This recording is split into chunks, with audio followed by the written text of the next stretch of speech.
Semakin berkelas, menembus batas kepuasan berkendara.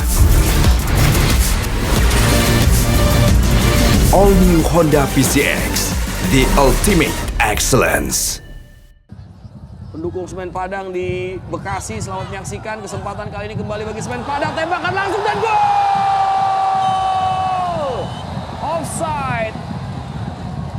Sudah terjebak. Offside yang ternyata tidak offside. Tapi kita lihat dan gol disahkan. Wow. Bruno Gomes mencetak gol bagi Semen Padang. Dan decision goal. Tapi kita saksikan lagi, ini dia proses terjadinya gol dari Bruno Gomes. Nah, ini dia. Subjektif dari asisten wasit melihat nomor 15 ya, Ricky kayaknya tadi yang ketinggalan posisinya. Nah, ini dia. Kembali ada kesempatan. Sangat baik kesempatan bagi PSM Makassar. Dan terjadi di menit ke-74. Menolak kalah PSM Makassar mampu. Tapi pilihan Medina dan ini dia.